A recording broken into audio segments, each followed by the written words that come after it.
White House Chief of Staff Denis McDonough said that the White House is monitoring the water contamination crisis in Flint, Michigan very closely.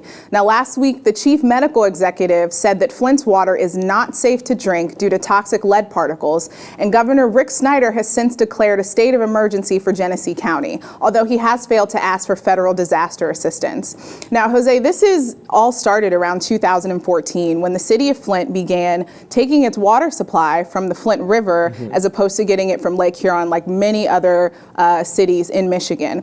And almost immediately, the residents started complaining of foul smells, bad taste, and then in the summer of, or early 2015, people started noticing that there were elevated lead particles in the water supply. Kids getting sick. And after many community leaders complained and addressed the governor's office, their response was to give 1,500 water filters to residents, as opposed to actually saying, hey, this might actually be toxic to you and your children. Let's save a buck. Let's give them filters to filter the lead out of the water supply, and we'll be happy.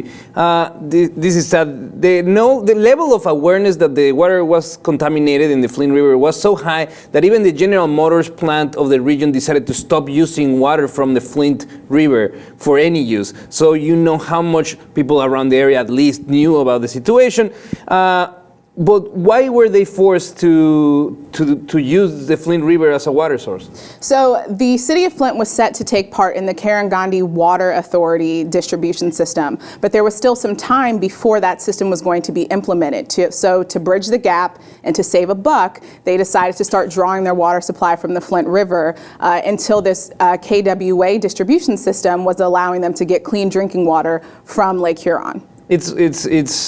It's angering to see politicians that decide to play with the life of those who were supposed to be serving. And now to feel that there's, how many people is affected right now without drinking water? There are dozens of people affected in this situation right now. A lot of high-profile news awareness has been brought to this issue. You have blogs like Rachel Maddow saying, you know, this is how you can help Flint. There are a lot of nonprofits sending clean drinking water, bottled water to the residents because without access to a water filter, the water is unsafe to drink. It's awful. And I'm guessing that the reason why they haven't been applying for federal emergency funds is because there's some level of accountability that they will have to prove of how they got to this situation in the first place. Yes, a number of critics of Governor Snyder's regime have said that his office buried information. There were a number of key aides that were aware of this and said that every time that the residents contacted his office, they were getting blown off. And even this morning, Democratic presidential candidate Hillary Clinton issued a statement about this very situation. And Clinton said that we know that a General Motors factory stopped using Flint's water because it was corroding car engine parts, yet officials continued to reassure the public that the water was safe for human consumption. That's unconscionable, and I applaud the Department of Justice for joining the EPA in investigating what happened here.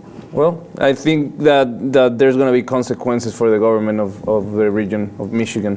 Definitely. So as we've said previously, the EPA and the U.S. Attorney's Office are investigating the water contamination crisis in Flint, Michigan. But until then, thousands of residents have been left without clean drinking water.